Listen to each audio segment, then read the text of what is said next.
Shalom Kemers, apa kabarnya hari ini? Bersama Yesus, aku dan kau, dahsyat, luar biasa, yes, yes, yes.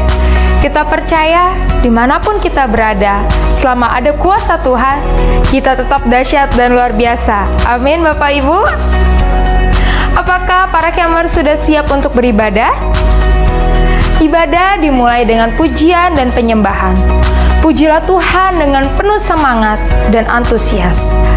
Kemudian dilanjutkan oleh pemberitaan firman Tuhan. Buka hati dan alami kuasa Tuhan.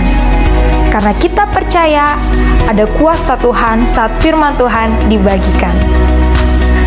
Ada beberapa informasi yang ingin saya bagikan. Setelah ibadah akan ada fellowship JC dengan tema CIA Christian in Action jam 3:30 sore melalui aplikasi Zoom Meeting. Fellowship ini khusus untuk putra-putri kelas 6 SD sampai 3 SMP. Pastinya di fellowship ini ada keseruan-keseruan menarik. Dan ada sesuatu yang spesial karena tanggal 4 April Jesse akan mengadakan Paskah. Pasti sangat seru Bapak Ibu. Dan jangan lupa para Jesher dan putra-putri Bapak Ibu segera hadir karena linknya akan dibagikan di grup WhatsApp yang tersedia. Kemudian setiap hari kita ada doa pagi dengan frekuensi jam 5 sampai jam 6 pagi. Di hari Senin sampai Jumat ada menara doa jam 6 sampai jam 7 malam. Khusus hari Rabu, menara doa dilakukan jam 8 malam. Kami mengundang para Kemers untuk sama-sama bersepakat, bersatu hati, berdoa untuk pelayanan gereja, sekolah, dan juga bangsa kita, Indonesia. Di hari Sabtu, ada ibadah khusus anak-anak, ibadah Sabtu Ceria, jam 4 sore, melalui YouTube GBI Kabar Baik. Nah, Bapak Ibu, Sabtu Ceria juga memiliki sesuatu yang spesial. Karena tanggal 3 April akan ada Paskah Sabtu Ceria. Paskah ini akan dilakukan melalui aplikasi Zoom Meeting. Maka dari itu segera daftarkan putra-putri Bapak Ibu ke nomor WhatsApp Kakak Tasya. Pasti sangat seru ya Bapak Ibu, karena anak-anak bisa menyaksikan juga teman-temannya, melihat teman-temannya melalui aplikasi Zoom. Di malam harinya, di hari Sabtu, kita ada doa malam jam 7 sampai jam 8 malam melalui aplikasi Zoom Meeting. Linknya akan segera dibagikan di grup WhatsApp yang tersedia. Mari sama-sama berdoa bersama. Di minggu depan, kita sama-sama bertemu kembali Bapak Ibu di Ibadah Raya GBI Kabar Baik melalui YouTube GBI Kabar Baik. Kami mengingatkan kembali, pastikan kita sudah siap beribadah sebelum jam 9 pagi. Sudah siap dan menerima kuasa Tuhan. Kami juga rindu para Kemers mengalami pertumbuhan di dalam Kristus. Kami membuka pemuritan dan untuk Bapak Ibu yang bersedia dimuridkan bisa segera mendaftarkan diri ke link yang tersedia. Mari sama-sama bertumbuh di dalam Kristus dan menjadikan semua bangsa muridnya. Setelah ibadah akan ada persembahan. Untuk Bapak Ibu yang ingin memberi persembahan umum, ucapan syukur, atau persepuluhan, bisa mentransfer ke rekening BCA dengan nomor 066-1561-903 atas nama GBI Kabar Baik.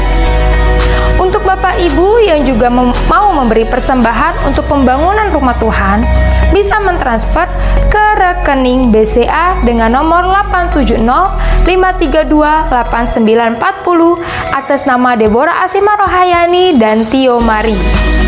Kami mengucapkan terima kasih atas kesetiaan Bapak Ibu memberi persembahan. Kiranya Tuhan memberkati kita semua. Bapak Ibu, kemarin saya sudah berpantun. Izinkan saya kembali berpantun lagi.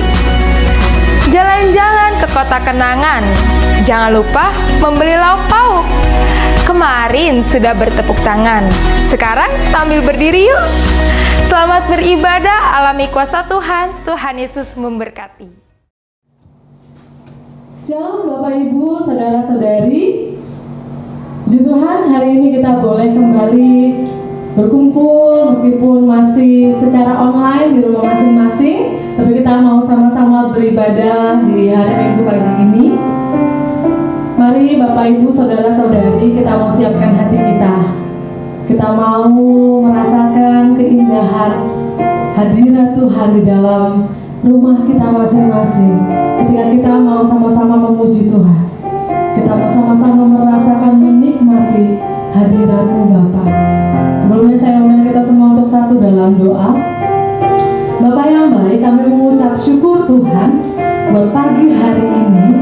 Kami bersyukur sebab Engkau baik, bahwasannya untuk selama-lamanya kasih setia-Mu Tuhan. Kami masih ada sampai dengan hari ini, itu semua karena kemurahan Tuhan dalam hidup kami. Itu semua karena anugerah-Mu bagi setiap kami Tuhan. Oleh karena Tuhan, kami mau mengucap syukur atasnya Bapa. Kami mau bawa Tuhan pujian penyembahan yang terbaik untuk Tuhan ketika kami beribadah pagi hari ini. Ini kami Tuhan, lawat setiap kami Tuhan. Ampuni Tuhan setiap dosa kesalahan kami Bapa. Bebaskan kami Tuhan dari setiap belenggu Tuhan. Kami mau datang dengan kesungguhan, dengan kerinduan di hadapan-Mu Tuhan. Hanya di dalam nama Yesus Tuhan, kami siap memulai ibadah ini. Haleluya, amin. Ya, Bapak Ibu, saya undang kita semua untuk bangkit berdiri. Kita mau mulai ibadah kita pagi ini. Kita mau sama-sama memuji Tuhan. Boleh lihat kanan kirinya, saudara-saudarinya. Kita mau bersuka cita di dalam Tuhan. Kita menaikkan pujian kita di hadapan-Nya. Puji beri kuasa.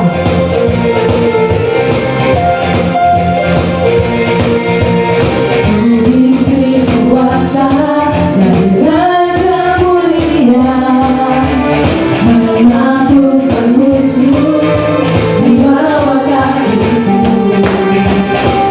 Pakai kuasa dari Raja Mulia, bila Allah ada bersamaku,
Tuhan yang besar, amin.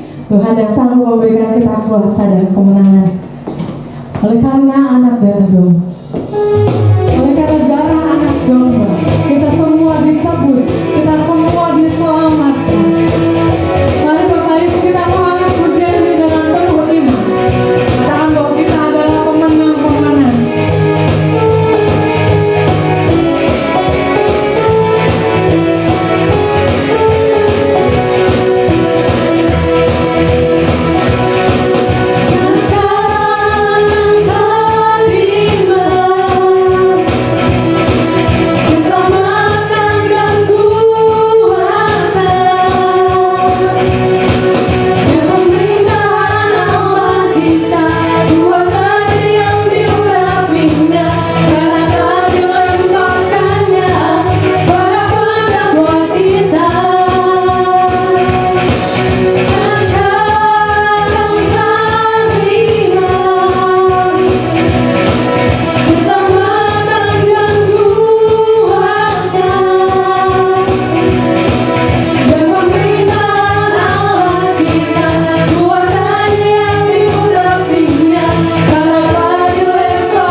menghancurkan segala musuh kita. Silakan duduk Bapak Ibu Saudara-saudari. Kita mau siapkan hati kita untuk mendengar kebenaran firman Tuhan.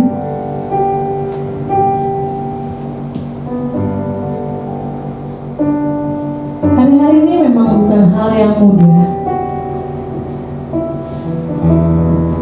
Banyak sekali yang mungkin kita nggak ngerti,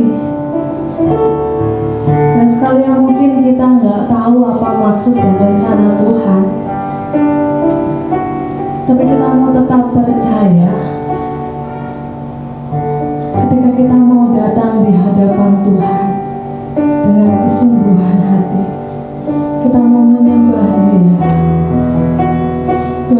memberikan pertolongannya bagi setiap kita. Bahkan kemenangan demi kemenangan Tuhan sudah sediakan bagi setiap kita. Apapun keadaan kita hari-hari ini, mari Bapak Ibu tetap andalkan Tuhan, tetap melekat di dalam hadirat-Nya. Karena hanya Tuhan sumber kekuatan kita, hanya Tuhan sumber kemenangan kita. Terima kasih Bapa.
sekalian, jemaat GBI Kabar Baik yang terkasih dalam nama Tuhan Yesus Kristus, apa kabarnya? Saya percaya kita semua diberikan kesehatan, diberikan kekuatan. Bahkan saat ini saya sungguh percaya bahwa kita sama-sama antusias untuk belajar firman Tuhan. Karena itu kita mau berdoa terlebih dahulu sebelum kita membaca Alkitab hari ini. Kita berdoa. Bapa, dalam nama Tuhan Yesus, terima kasih Tuhan untuk pagi hari ini kami bersama-sama rindu Tuhan menyingkapkan rahasia-rahasia ilahi kembali kepada setiap kami, supaya sebagai murid-murid Kristus kami terus diperlengkapi dengan kebenaran firman Tuhan.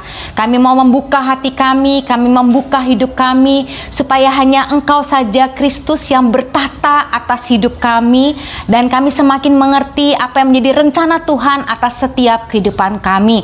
Karena itu Bapa yang baik, kami siap mendengarkan firman Tuhan. Di dalam nama Tuhan Yesus Kristus, haleluya. Sama-sama katakan amin. Ya, Bapak Ibu Saudara-saudari, kita sudah sampai di penghujung bulan Maret ini. Tema kita seperti yang disampaikan oleh Bapak Gembala kita, yaitu Prepare unto Battle, di mana kita mau bersiap-siap untuk masuk dalam suatu pertempuran rohani yang disampaikan dalam khotbah selama beberapa minggu terakhir ini. Nah, seperti yang saya sampaikan kemarin, bahwa saya akan membahas mengenai Efesus 6 ayat 10 sampai dengan ayat 18 mengenai perlengkapan rohani.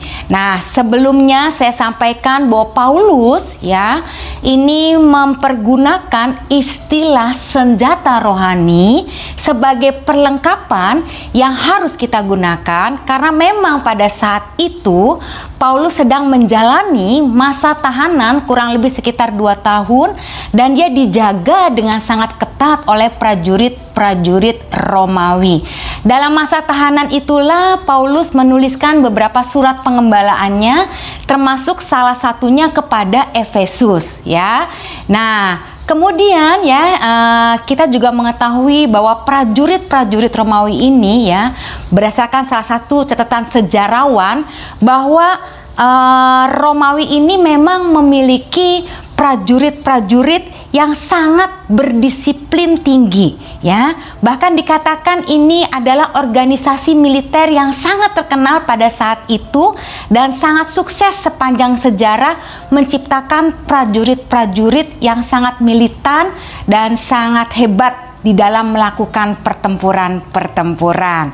Nah, kenapa prajurit Romawi ini bisa berhasil? Tentunya karena mereka sangat bergantung kepada perlengkapan yang mereka gunakan.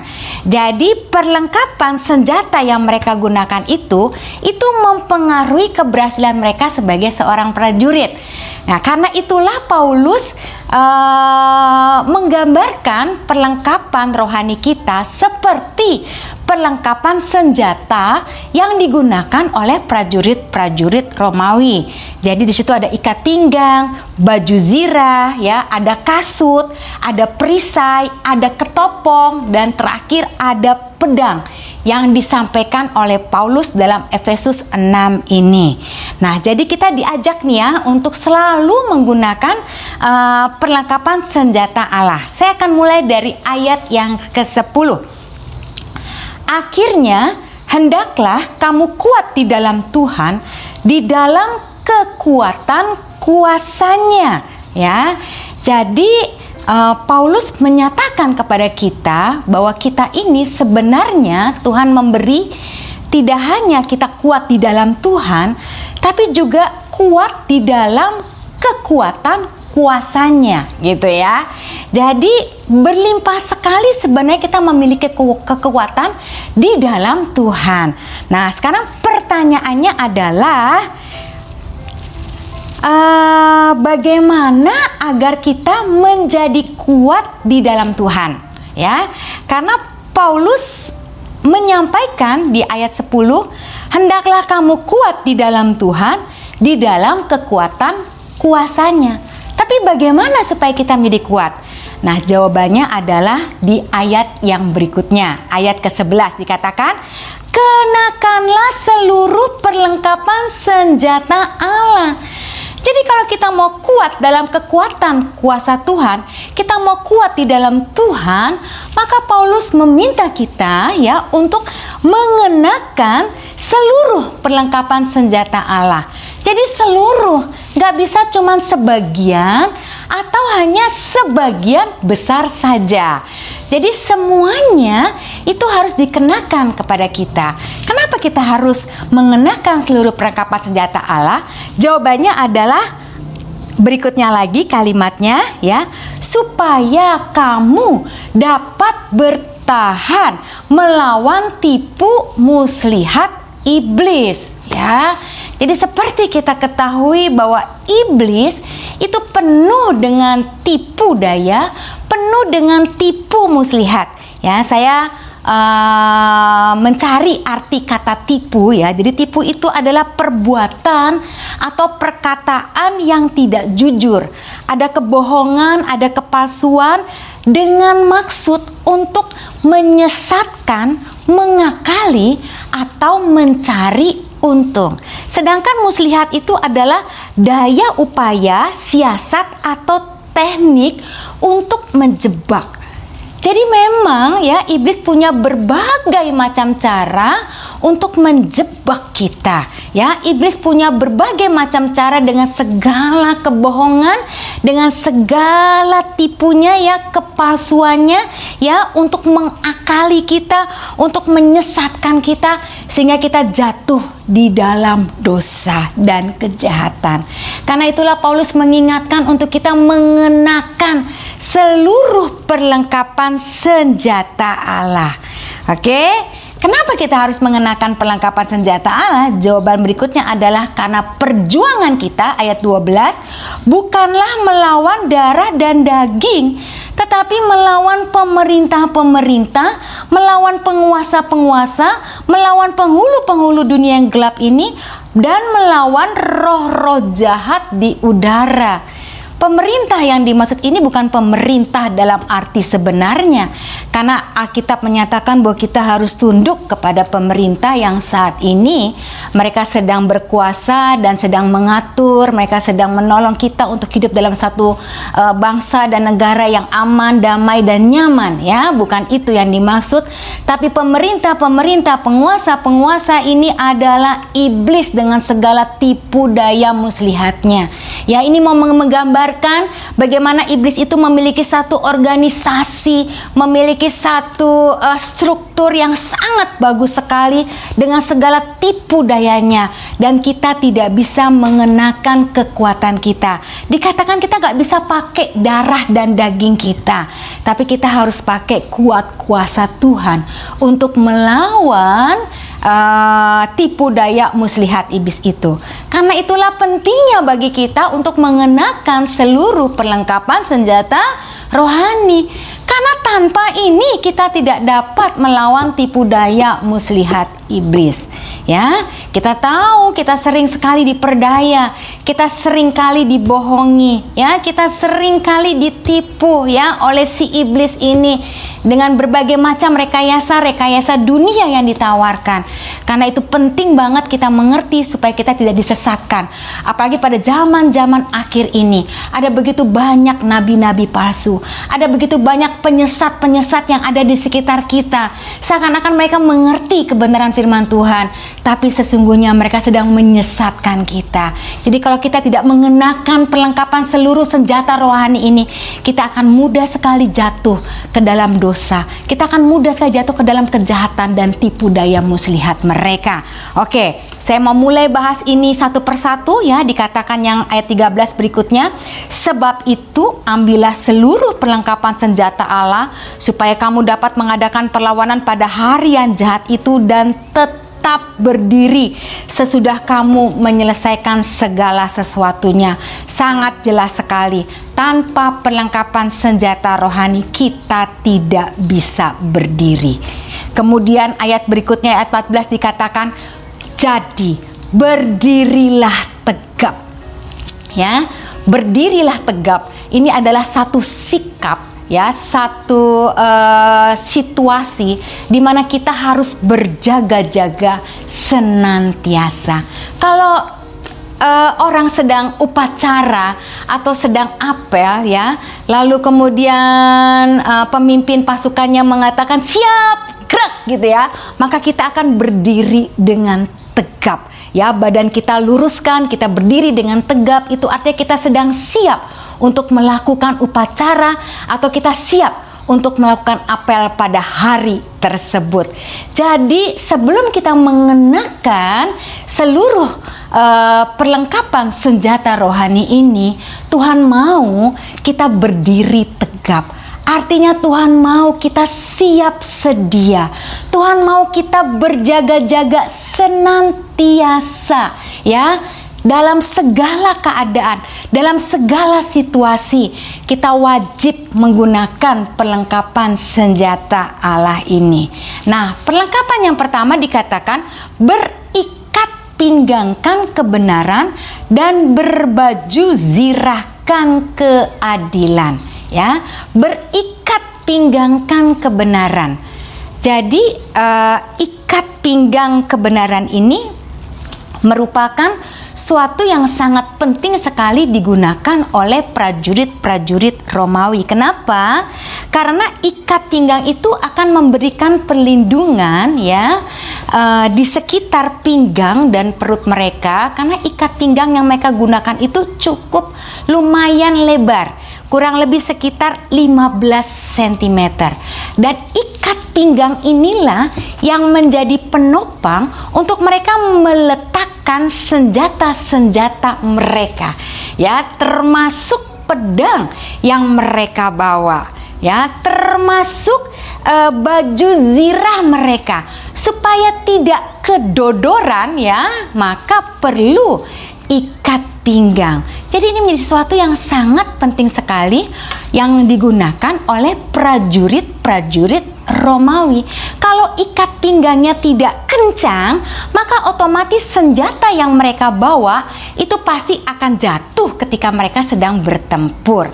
Jadi mereka memastikan ikat pinggang yang mereka gunakan itu sudah rapat, sudah kencang, dan sudah terkunci dengan baik. Nah, Paulus menggambarkan berikat pinggangkan kebenaran, artinya Paulus ingin hidup kita penuh dengan kebenaran, bukan kepalsuan, bukan dusta, bukan kebohongan.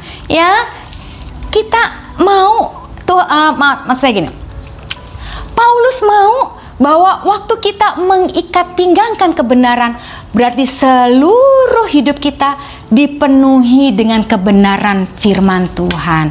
Ya, karena itu penting sekali menjaga hati kita supaya kita tetap jujur di hadapan Tuhan. Penting sekali menjaga hati kita supaya kita tetap melakukan hal-hal yang benar. Ya, bukan berarti melakukan hal yang baik, karena hal yang baik itu belum tentu benar, tapi yang benar itu ada di dalam Alkitab. Nah, kalau berikat pinggangkan kebenaran, artinya dengan sangat sadar seluruh jiwa kita, hidup kita, bahkan hati kita, kita persembahkan untuk Tuhan. Sehingga setiap hal-hal yang kita terima, yaitu kebenaran firman Tuhan, itu yang akan terus memancar dari hidup kita. Itu yang mengikat erat hidup kita, ya. Itu yang akan memastikan kita tidak kedodoran ketika kita menggunakan pedang atau kita menggunakan senjata-senjata yang lain. Karena hidup kita penuh dengan kebenaran, hidup kita penuh dengan kejujuran, hidup kita penuh dengan hal-hal yang benar yang memang harusnya kita praktekkan dalam kehidupan kita sehari-hari. Nah, kebenaran inilah yang akan terus masuk ke dalam jiwa kita, ke dalam iman kita, dan inilah yang akan mengikat kita waktu kita melakukan pertempuran melawan tipu daya muslihat iblis. Lalu yang berikutnya lagi dikatakan berbaju zirahkan keadilan, ya. Baju zirah itu melindungi bagian depan kita, ya. Itu kalau pasukan-pasukan Romawi itu mereka pakai pakaian perang, ya, penutup dada itu, ya, untuk melindungi jantung dan bagian depan yang memang sangat vital sekali, dan itu terdiri atau terbuat dari bahan logam, ya.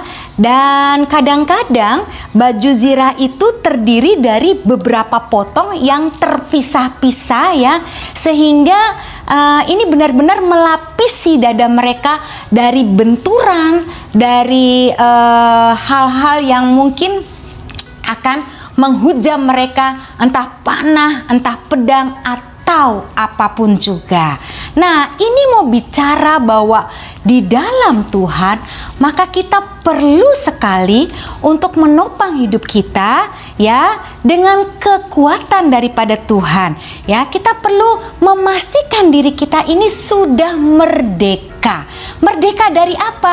Merdeka dari dosa. Oke? Jadi melalui baju zirah ini Tuhan mau bicara bahwa Tuhan memberikan perlindungan kepada kita secara nyata ketika kita berperang, ya. Nah, perlindungan ini Tuhan berikan, tadi saya sudah jelaskan di ayat 10, ada kuat di dalam Tuhan dan ada kekuatan kuasanya Tuhan, ya. Dan perlindungan itulah yang Tuhan berikan jika kita sudah merdeka di dalam Tuhan. Jika kita sudah sungguh-sungguh di dalam Tuhan. Jika kita sudah berikat pinggangkan kebenaran. Sehingga baju zirah keadilan itulah yang akan menolong kita dari serangan-serangan si musuh. Jadi tidak usah takut, tidak usah khawatir apapun yang sedang kita hadapi di depan. Kita harus percaya bahwa Tuhan memberikan perlindungan nyata atas hidup kita. Asal kita betul-betul mau untuk berjuang bersama dengan Tuhan. Lah, gimana kalau saya takut? Gimana kalau saya khawatir? Gimana kalau saya lari? Nah, Bapak Ibu Saudara-saudari, kalau kita lari, kalau kita takut, kalau kita berbalik, ya, dan kita mundur dari peperangan rohani ini, maka tidak ada jaminan buat kita untuk kita memenangkan pertarungan itu. Kenapa? Karena baju zirah itu hanya ada di depan, Bapak Ibu. Belakangnya tidak ada. Jadi kalau kita berbalik, ya, dan kita lari, maka musuh akan sangat mudah sekali menancapkan pedangnya ke punggung kita. Tuhan mau kita siap sedia. Tuhan mau kita berhadapan, ya, melawan musuh, bukan membelakangi musuh. Kalau engkau membelakangi musuh, maka tidak ada pertolongan Tuhan dan tidak ada kekuatan yang Tuhan berikan buat kita. Mengerti ya Bapak Ibu Saudara-saudari, ya? Karena itu penting sekali. Apapun yang sedang kita hadapi, jangan pernah takut. Jangan pernah merasa sendiri. Karena Tuhan sudah kasih lengkap buat kita baju zirah keadilan ini. Inilah yang akan menolong kita.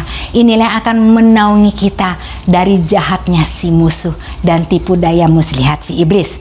Oke.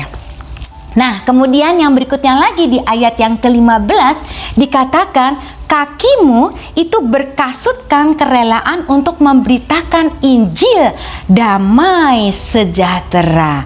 Maksudnya apa? Ya, kalau zaman prajurit-prajurit Romawi dulu, kasut itu merupakan sesuatu yang sangat penting sekali. Kenapa saya katakan ini sesuatu yang sangat penting sekali? Karena mereka bisa berjalan berkilo-kilometer. Jadi pasukan Romawi ini sudah terbiasa berjalan sejauh 30 km setiap hari, melatih dirinya untuk mereka tahan di dalam pertempuran atau yang apapun yang nanti akan mereka hadapi di depan. Jadi karena itu kasut ya kaki mereka itu merupakan sesuatu yang sangat penting sekali. Kasut prajurit Romawi ini dilapisi oleh logam, sehingga ini memberi perlindungan buat mereka dari duri, ya, dari onak, dari batu, atau segala gangguan yang mungkin mereka akan temukan di jalan. Ya, ini akan menguatkan kaki mereka dan akan memberikan semacam stabilitas ketika mereka ada di dalam medan pertempuran. Nah, Paulus menggambarkan bahwa kita itu tidak hanya siap sedia ketika kita melawan tipu daya muslihat iblis, tapi kita juga harus melakukan misi di mana kita mengabarkan Injil sesuai dengan nama gereja kita, ya, Gereja Kabar Baik. Nah, dikatakan di situ adalah kakimu berkasutkan kerelaan untuk memberitakan Injil damai sejahtera. Tuhan sudah memenuhi kita dengan kebenaran firman Tuhan. Tapi kalau kita hanya terus menerima tanpa kita menyalurkan apa yang kita terima, itu namanya kita sangat egois, ya. Dan lama-kelamaan kita akan jadi mati secara rohani. Kenapa? Karena kita akan jadi orang yang sangat munafik, tahu kebenaran firman Tuhan, tapi kita tidak pernah melakukannya. Ya, jadi Bapak Ibu saudara-saudari sekalian, ya, kita nggak mau jadi seperti laut mati. Kenapa disebut laut mati? Karena dia hanya menerima, terus dia menerima, tapi dia tidak pernah menyalurkannya kepada orang-orang di sekitarnya. Kalau kita terima kebenaran firman Tuhan, kita harus bagikan juga kepada orang lain. Ketika kita terima kebenaran firman Tuhan, yuk praktekkan. Minimal pada orang-orang yang ada di rumah kita, ya, mulai berbagi kasih, mulai murah hati, mulai sabar, mulai dipenuhi dengan sukacita, dan kerelaan dalam memberitakan Injil ini akan mendatangkan damai sejahtera dalam hidup kita. Jadi, ya, Injil damai sejahtera ini akan menjadi semacam kekuatan buat kita supaya kita tidak mati secara rohani, tapi kita terus menyalurkan dan tidak perlu khawatir, karena ketika kita menyalurkan, ketika kita menggunakan kasut ini dan mengabarkan Injil Kristus, maka Tuhan akan kembali memenuhi kita. Jadi kita seperti handphone yang terus di-charger setiap hari, selalu penuh, ya, selalu memberikan, selalu dipenuhi dengan berita-berita, selalu dipenuhi dengan kebenaran-kebenaran, dan ini menjadi kesukaan bagi orang yang ada di sekitar kita. Ya, oke, itu tadi, ya, berkasutkan kerelaan untuk memberitakan Injil damai sejahtera. Lalu kemudian ayat berikutnya adalah dalam segala keadaan pergunakanlah perisai iman, sebab dengan perisai itu kamu dapat memadamkan semua panah api dari si jahat.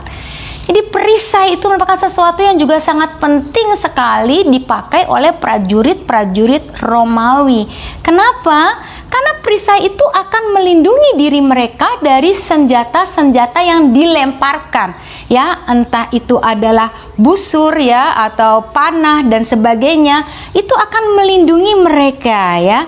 Jadi pada zaman dahulu senjata yang paling berbahaya itu adalah panah yang dilemparkan ke para prajurit. Kenapa berbahaya? Karena panah ini ujungnya itu berisi semacam kayak minyak yang menyala. Ya, jadi kalau tidak melindungi diri dengan perisai, maka otomatis mereka akan terbakar oleh panah yang dilemparkan oleh si musuh. Nah, Tuhan mau kita gunakan perisai iman. Artinya apa, ya? Dengan iman ini, iman percaya, ya, walaupun kita belum mendapatkan apa yang kita percayai, tapi kita mau belajar untuk terus memiliki pengharapan yang penuh. Kita mau terus belajar untuk memiliki keyakinan yang penuh bahwa Tuhan itu sedang menyertai kita. Nah, perisai iman inilah yang akan menolong kita dari lemparan senjata-senjata si jahat. Tanpa kita memiliki iman dan keyakinan yang penuh bahwa Tuhan sedang berperang bersama dengan kita, maka kita akan mudah sekali jatuh, ya. Maka kita akan mudah sekali kena lemparan-lemparan dari senjata tipu daya muslihat si iblis. Jadi penting sekali kita punya iman kepada Allah. Kita punya kesanggupan bahwa Allah dengan segala janji-janjinya, ya, itu Dia akan penuhi dalam hidup kita. Ya, ada beberapa yang mungkin sudah dipenuhi, ada begitu banyak janji Tuhan yang sudah dipenuhi, dan masih akan banyak lagi janji-janji Tuhan yang akan dipenuhi di dalam hidup kita. Itulah kekuatan kita. Itulah yang membuat kita sebagai orang Kristen sanggup menangkis dari serangan-serangan si iblis, ya. Tanpa itu kita tidak akan berdaya. Dengan bantuan iman inilah kita akan mampu memadamkan semua panah api dari si jahat. Lalu kemudian berikutnya lagi, ya, di ayat yang ke-17, dan terimalah ketopong keselamatan dan pedang roh, yaitu firman Allah. Ketopong itu ada di kepala. Ketopong itu memberikan perlindungan kepada kepala kita. Nah, kepala itu menjadi sesuatu yang sangat penting sekali dalam diri manusia. Kenapa? Karena segala pertimbangan, segala pikiran, segala kesadaran itu adanya di sini, ya. Pikiran kita, motivasi kita, kesadaran kita tuh adanya di kepala kita. Dan kalau kita tidak penuhi kepala kita dengan janji kebenaran firman Tuhan, kita tidak pakai keselamatan yang dari Tuhan sebagai senjata untuk kita memerangi si iblis, maka kita akan mudah sekali dipengaruhi oleh tipu daya si iblis, ya. Jadi ada begitu banyak pengaruh-pengaruh dari si iblis yang merusak pikiran kita secara tidak sadar. Ya, mereka merusak pikiran kita, mereka merusak segala hal mengenai kebenaran firman Tuhan. Mereka putar balikan si iblis dengan tipu daya ini, sehingga kadang-kadang kita sulit untuk mempercayai kebenaran firman Tuhan. Karena itu penting banget menggunakan ketopong keselamatan ini. Inilah yang mengendalikan kita, ya. Inilah semacam kayak mentalitas kita untuk kita berani mengatakan bahwa saya adalah anak Allah yang disertai Tuhan. Saya adalah anak Allah yang sungguh diberkati oleh Tuhan. Saya percaya bahwa saya punya Tuhan yang sungguh hebat, sungguh luar biasa, yang sanggup untuk menolong kehidupan saya. Dalam segala hal yang sedang saya lewati, saya punya Tuhan yang kuat. Saya punya Allah yang luar biasa. Saya punya Allah yang akan menolong saya. Nah, ketopong keselamatan inilah yang akan mendorong kita untuk kita terus, ya, bisa berkata, jika Allah di pihak kita, siapakah lawan kita? Tidak ada yang berani untuk melawan kita, ya. Siapakah yang dapat memisahkan kita dari Kristus? Kalau kita gunakan ketopong keselamatan, karena kita percaya bahwa kita punya jaminan keselamatan di dalam Yesus Kristus. Tidak ada yang bisa memisahkan kita dari Kristus. Oke, dan kemudian dikatakan kita harus menggunakan pedang roh, yaitu firman Tuhan. Inilah senjata kita untuk menyerang. Inilah senjata kita untuk membela diri kita. Firman Allah itu mutlak, ya, dibutuhkan oleh kita. Untuk apa? Untuk menampik ajaran-ajaran palsu.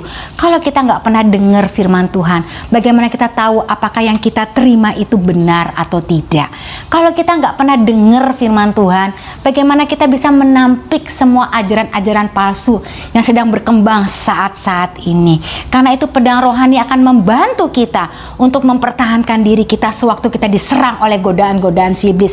Kita diserang oleh godaan-godaan duniawi. Kita diserang oleh hal-hal atau orang-orang di sekitar kita yang mencoba untuk membuat kita murtad di hadapan Tuhan, yang mencoba untuk menghancurkan iman kita, ya. Karena itu pakailah firman Tuhan, sama seperti Yesus ketika dicobai selama 40 hari di padang gurun. Yesus selalu berkata, ada tertulis. Sehingga ketika Yesus sampaikan apa yang dia terima, kebenaran firman Tuhan yang dia katakan, itu membuat iblis tidak bisa berkata apa-apa lagi. Nah, semua ini perlu dilatih, ya. Dilatihnya bagaimana? Saya tambahkan satu lagi. Ini tidak berhenti dengan kata pedang roh, yaitu firman Tuhan. Ayat 18. dalam segala doa dan permohonan. Berdoalah setiap waktu dalam roh dan berjaga-jagalah di dalam doamu itu dengan permohonan yang tidak putus-putusnya. Ya, jadi kita perlu melatih ini dengan apa? Dengan doa dan permohonan kita kepada Tuhan.